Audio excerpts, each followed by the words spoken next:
Pomeriggio. Pomeriggio. Pomeriggio.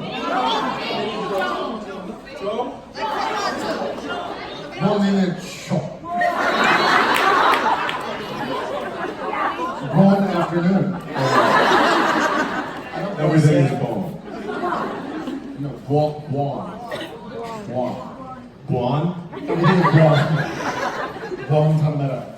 You don't think after 10 years we'd have brushed up on this?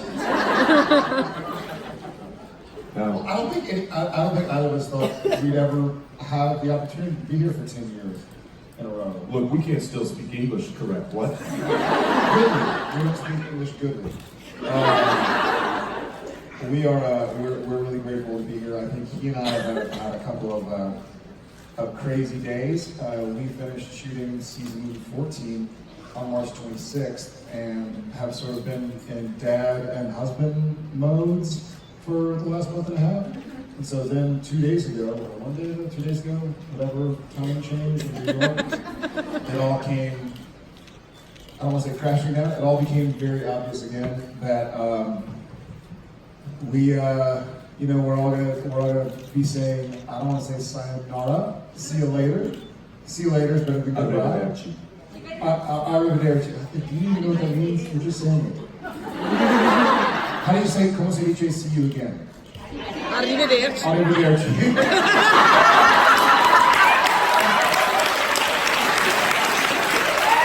You learned one word. Is it the right one? That was the right one. All right. So before we say arrivederci, let's go ahead and say ciao. But hang on.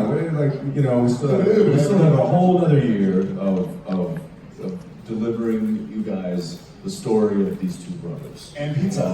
And Misha has a whole other year of delivering pizza. So, and then also we're going to be here next year, so we hope you'll be here.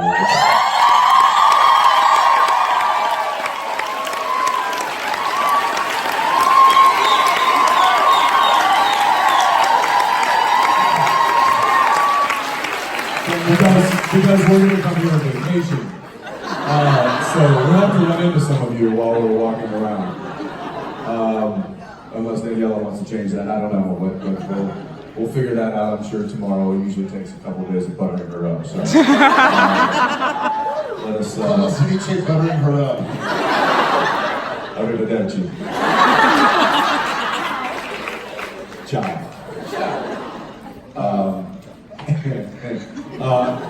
I do want to say, so we were in New York, we were doing our network upfronts where it's a big presentation for the advertisers, and we were doing a carpet there with a lot of media outlets and people interviewing us, and the question that we kept getting was, what are you going to miss the most about these characters?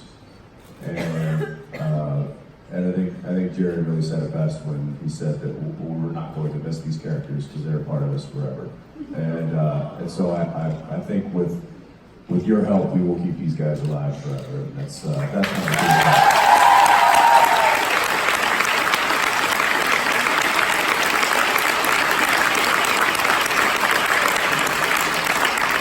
And they're going to be here next year anyway, too. So.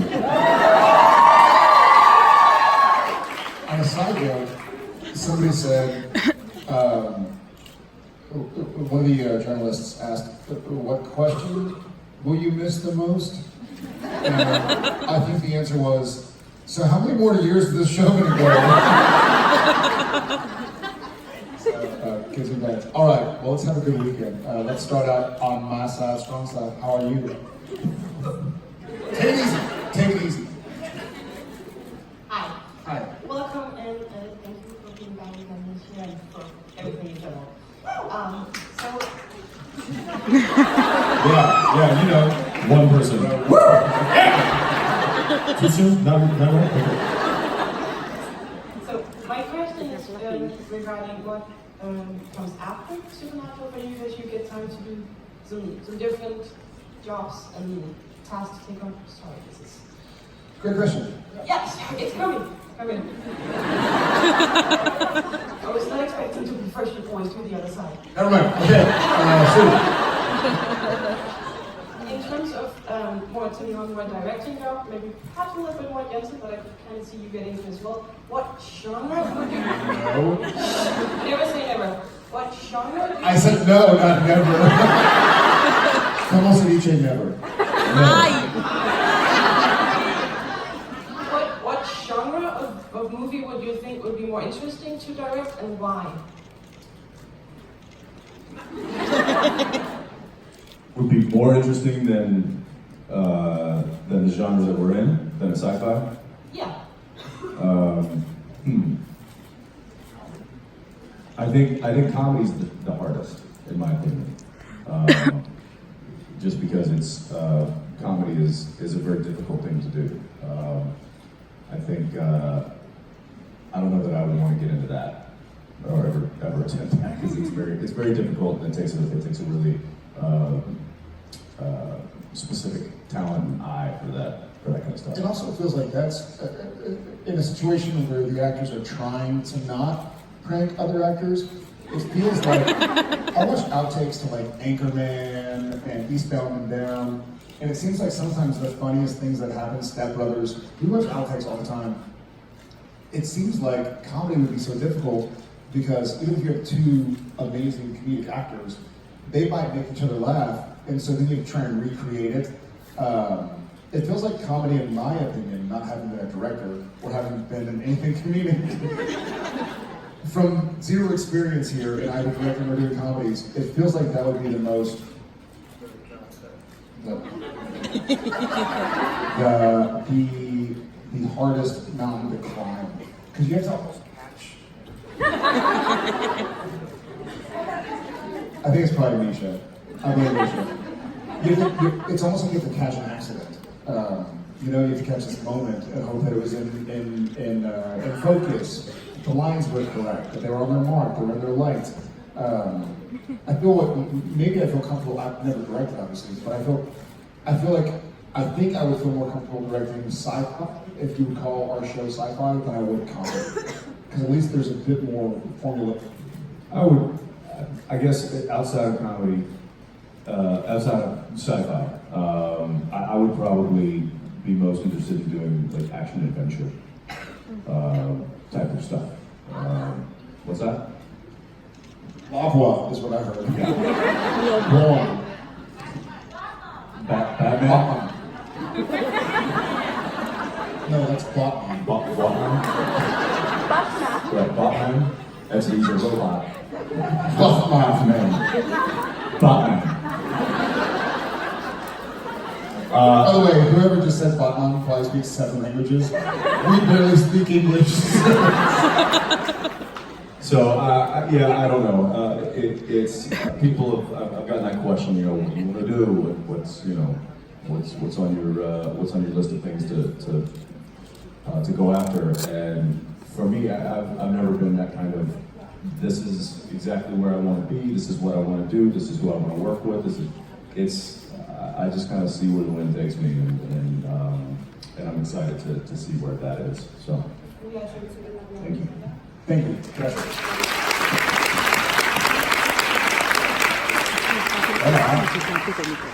Hi, lovely to see you again. I love main conditioning Lebanon, and I believe in us. I'm going into season 15. You've got a dilemma like the end of season 8, and I was wondering, as you've got more say now, what storylines would you like to develop or revisit? And which guest writers would you perhaps like to invite back to help take them on? Guest writers? Like Ben or Sarah or someone. That was we had a conversation with Andrew and Bob towards the end of the season, and we actually I mentioned a few things that I would like to possibly see happen in the last season. And one of those things we talked about was just that, bringing maybe some of the writers that we've had in the past back to pen an episode or two. I don't know if that will happen or how that would work. Our current writing staff might get pissed off about that. I think the writers who could and did capably write for Supernatural were great writers. So they didn't get fired or laid off. You know, they're not on a beach somewhere. No, I know you're not accusing that, but I'm saying like Sarah's running a show. You know, like Ben and Robbie and Adam, like They're all busy. I mean, they're all busy. Like Jeremy, they're all Kripke. of course.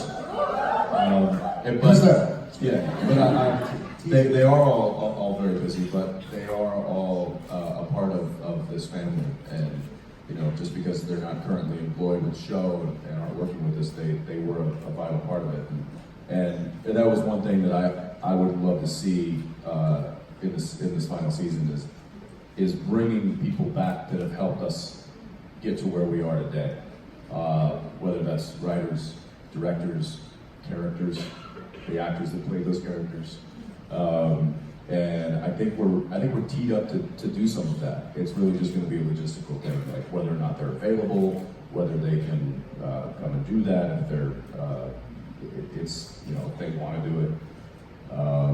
But I would like to see that, and I think that I'm sure they all want to. I mean, yeah, knowing them as we know them, there's no doubt. Yeah, nobody has left our show with, you know, nah, I don't want to come back. Upset with it. There's always been amicable parties along with, you know, over the years, and so I think that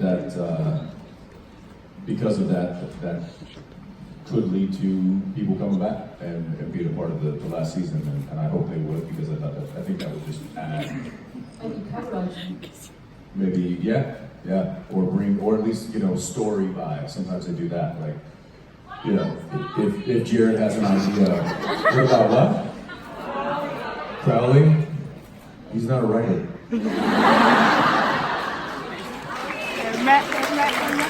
Thank God. But yeah, sure. Have Shepard come back and do an episode. Have Tim Robinson come back and do an episode like that. I'd love to see that. And again, going back to what you were saying, like have Robbie come back and do run an episode, or at least pitch a story, or Sarah, Ben, Jeremy. How that's gonna, if that can happen, I don't know, but yes, I'm on board with that happening. Thank you. Thank you. Great presentation.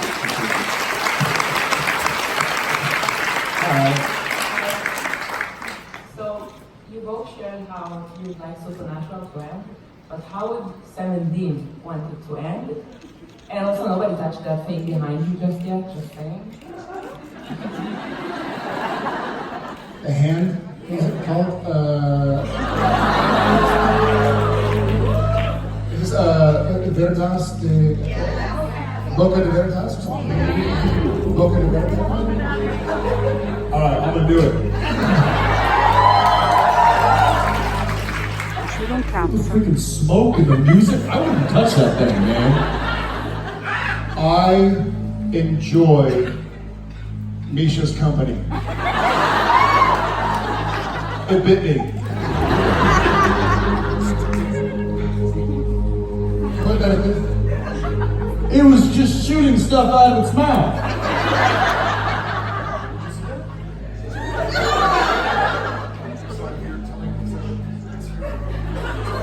Wait, did you not feel that? I didn't feel it. My fingers are gone. Hell no! All right. I'm watching. What was I supposed to do? You say something, and if it's the truth, then it doesn't bite you. I don't know that that's how this works. I believe it's how it works. So it works like that. That's how it works. If See? you're lying, then they take your They take your fingers off. They take your pants off.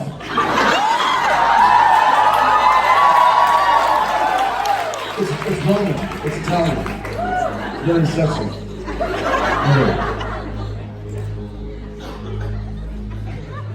Say something first. This will be the 10th and final JIBCON.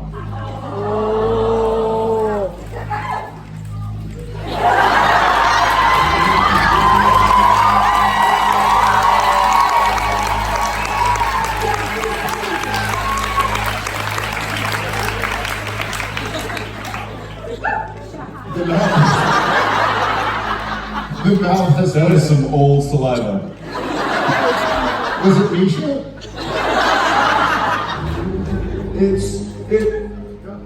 In a bunch of. I don't like that shit. In a bunch of. So, okay, now we know.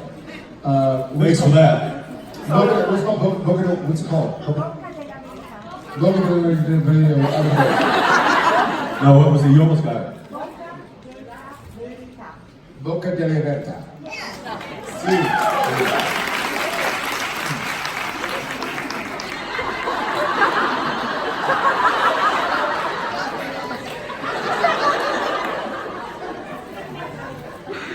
I apologize for my friend.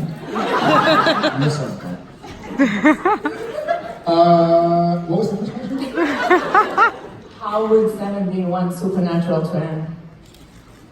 Jesus. That's a rough question. That's one we thought about.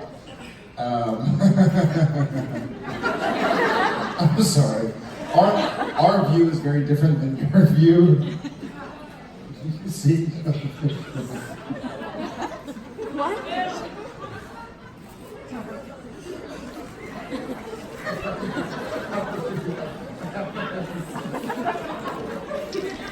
Okay. Is there something that? I feel like. So I said this.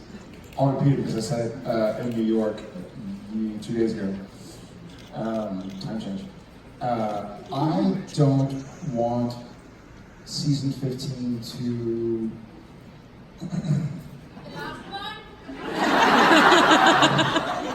I see what you did there.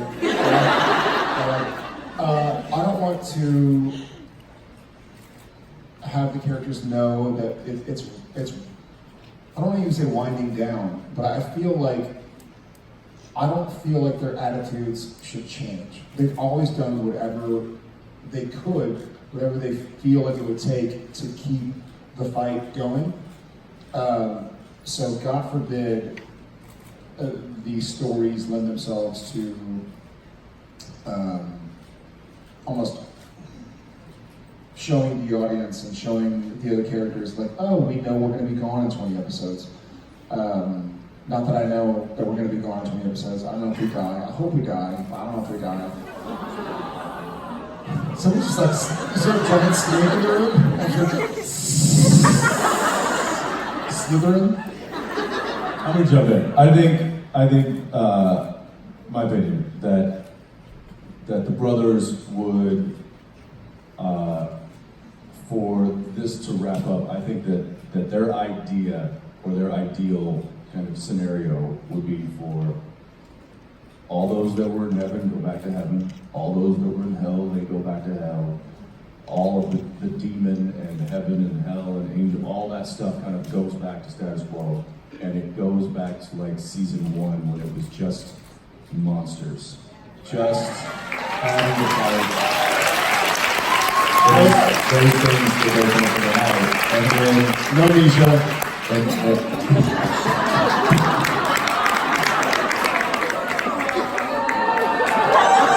No. I mean, Castiel would stay, but just different.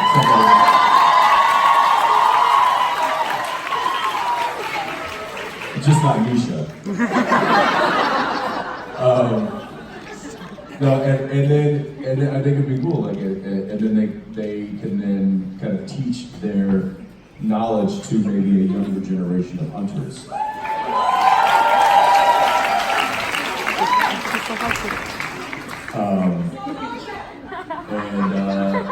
That's in my opinion how I think the brothers would love for the world to kind of end up. It is back to a state of normalcy, but with still they still have jobs, so to speak. Yeah, I doubt that's going to happen, but We'll see. we'll see. Thank you.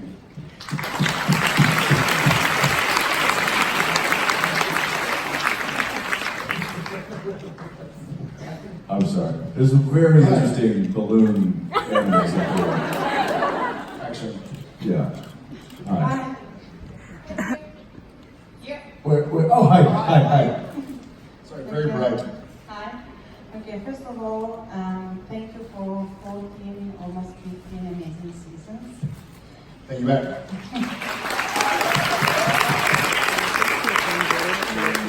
My question is, if the pearl that fulfills what you always desire was real, what would your desire be and why? Say that one more time. Okay. The pearl with the 300 Got it. extra jump. If that pearl really exists, what would your desire be and why? Sam and Dean or Jensen and Jared? Jensen and Jared. Oh, Jesus. God, that's a rough... Wow, what time is it? Do you want to know What's the one thing in the world that you want? You have something? Yeah. What would that be? I would love to have both of you as friends forever. You already have that. Congrats. So the pearl is real.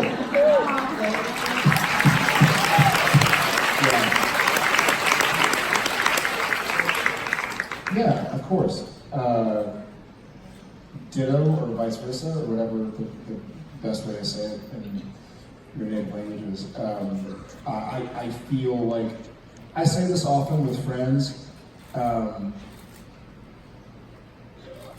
hope no one goes to their pine box. Is that an analogy or a metaphor that kind of translates? I feel like if I knew I was going to be moving on to the next chapter of life, I hope that I felt comfortable knowing that the people around me knew how much they meant to me, know how much they mean to me.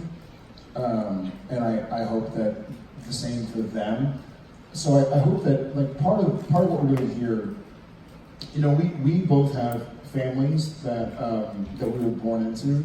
We both have families that were born from us, partially. We didn't do the lion's share, you know what I mean? Our wives certainly did the hard work and are doing the hard work. Well, technically, we did do the lion. Okay.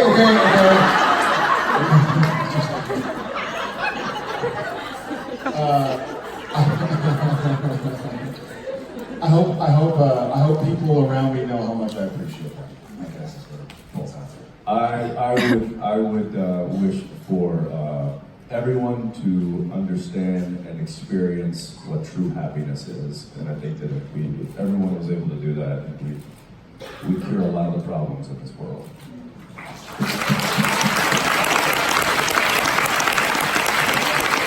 Thank you, Mark Montana.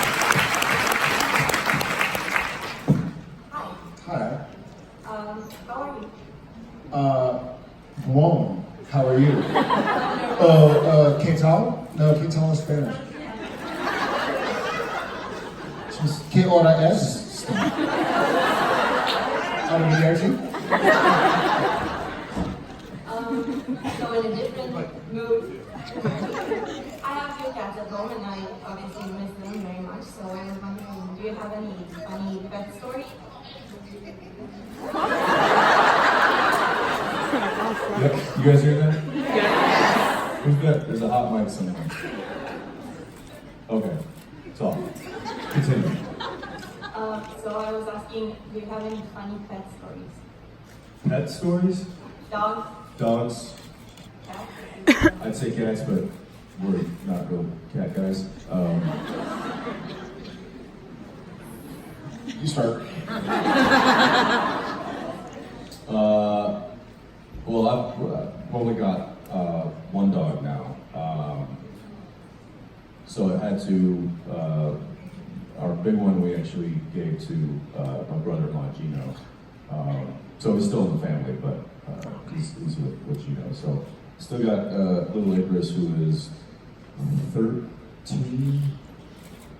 years old, and the guy can still chase squirrels and birds like he's 2 years old. So he's like ageless. I don't understand what's happening. But no real funny stories. He's at that age. He's just part of the family. There's no like cleaning up messes or torn up pillows or any of that stuff. He's just a good old man's best friend. He's my buddy.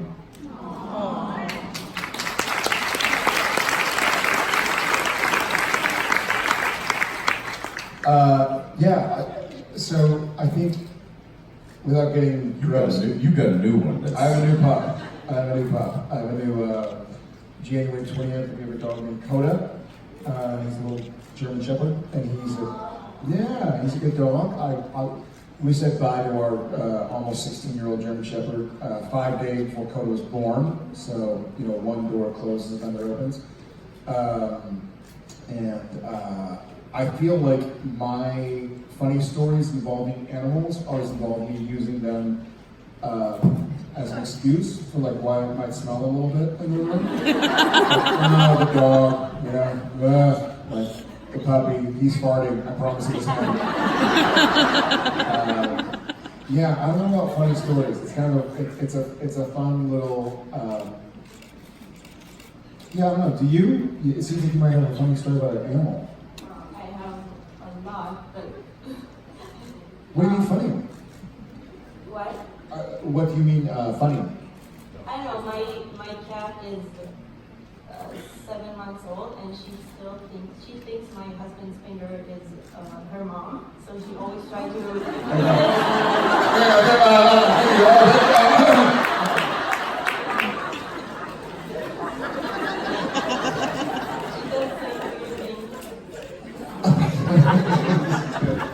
That actually is very funny. Thank you very much. Although no one's in the wheel yet. Well, it's very early. It's not even noon yet. It's almost noon.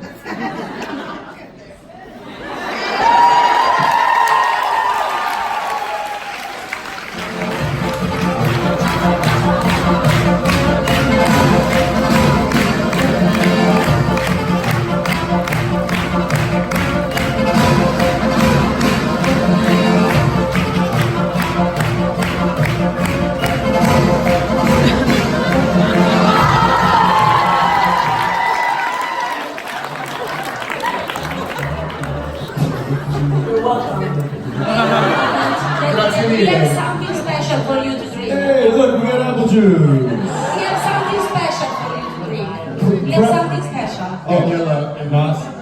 Wait one moment.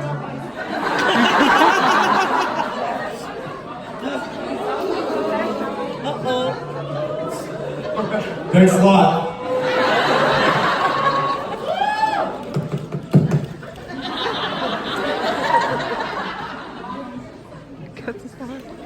All right, well, while we wait for whatever is about to happen, why don't we go over here?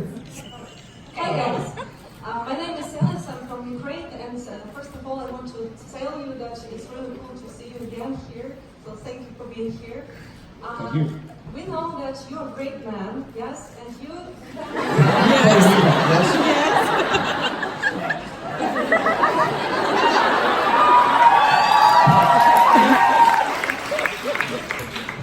And you always inspire all of us. So we also know that you are best friends, yes, and you spend lots of time together and influence each other.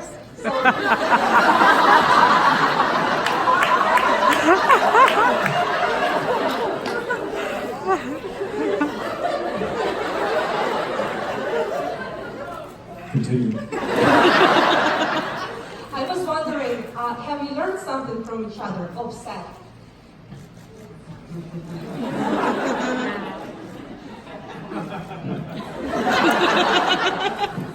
You have anything in mind? That's difficult to. That's very. That's not difficult. We've learned a ton. Yeah, it's difficult to say one He thing. and I have learned things together because we've experienced a lot of what this show has given us and this life that we've led over the past 14 years. There, we often say that there's really nobody else on this planet that understands what my life is like more than he does, and vice versa. And that's very special. That's a really unique connection. And I think because of that, we've learned things together. He's taught me many things. I hope I've reciprocated that.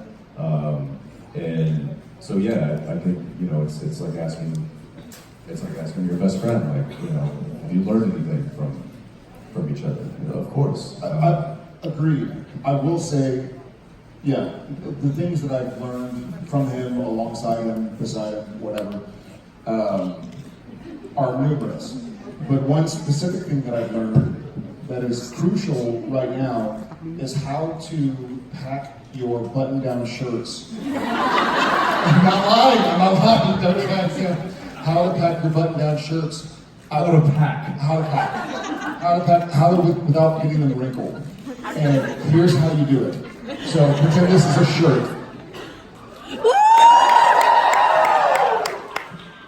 Will you teach the crowd? So if this was a button-down shirt, per se, and you don't have a hanging bag,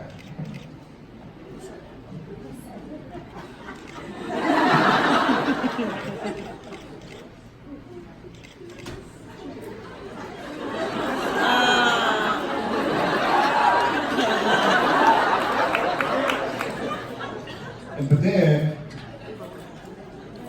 you need pants.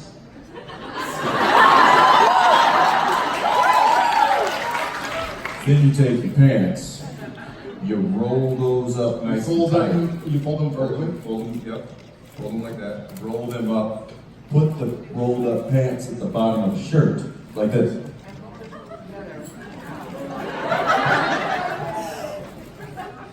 I have no idea.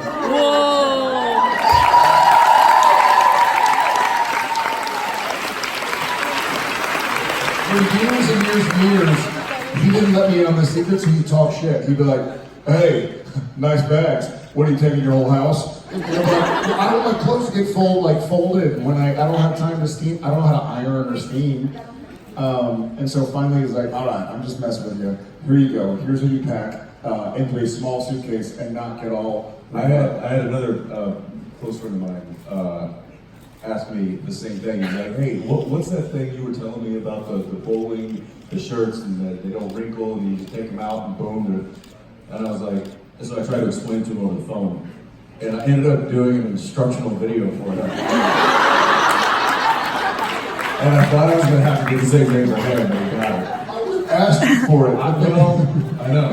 As I was packing, 2 days ago, I was like, hey, remind me again about the pants thing and the shirts. I was like, I don't want to take a whole bunch of stuff, but we have to take a suit to New York. It's just a little, you know, I pack, I try to, it's like a pride thing with me. Like, I have to pack very light. I take very little, just because, for me, it's like, I'll get angry if I bring something and I don't use it. You know, like, why did I pack that? Why did I lug that all the way, halfway across the world when I never needed it? That makes me angry. I feel like I failed.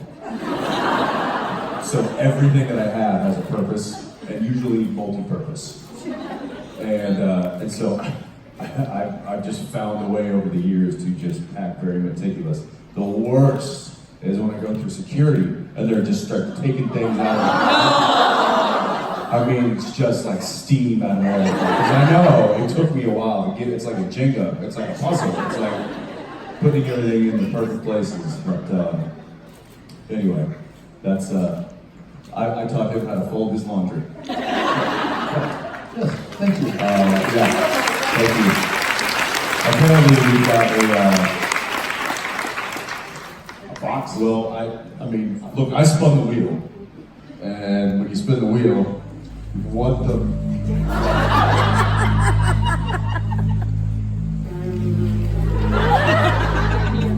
You need to drink.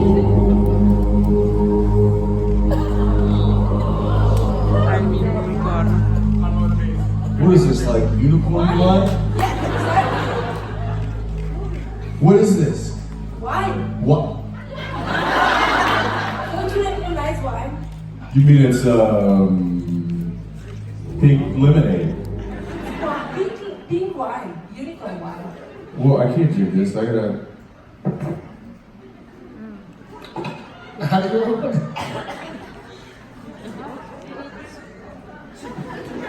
I was just gonna punch the cork in it.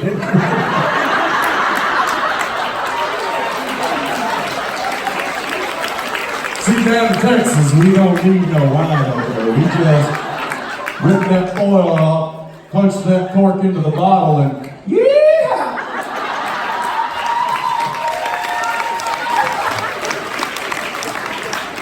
Many years ago, I did a convention in Brazil, and I was with my friends Cliff and our buddy Gabe, and there was a car accident between Sao Paulo and Rio de Janeiro, and so we were stuck on the highway for several hours. We had a bottle of wine, and we were like, well, let's open it. And so we were looking up online how to open up wine with a wine opener, because we weren't going to open it in the car. And so it was like, well, have your shoe and hit it against the side of the wall. So we get out of the car, and we take our shoe off, and we're trying to hit the bottle of wine up against the median, the concrete barrier, and then we hear like, bah, bah, bah, and we're like, oh, somebody's pissed off. And we turn around, and there's a guy holding a corkscrew. He knew what he was trying to do. Oh, this is like a pee. Thank you. I know you love wine. I do love wine. I'm not sure what this is. It's sparkling. Just don't tell me. It's 10 years old. Literally, there's like glitter in there. Is this gonna make? Is this like weird drugs? Is it? Am I gonna be hallucinating for the rest of the day? But no, you see that? Oh, look. There's literally like glitter floating in it. Mine doesn't have glitter.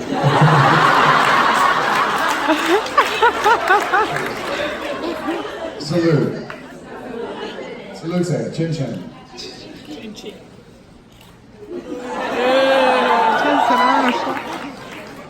What does it taste like? You Glitter. It's like pink glitter. Insanity, you know? What is that? I don't know. This is like a. Jared. That was wonderful. Appreciate that. Thanks a lot. Thank you, Daniela. This is in the panel. I'm glad we ended with that. Do y'all see what we see? No. Nope. No. Well, what's happening? Adam Auto Session is now open. It's actually a really awesome visual.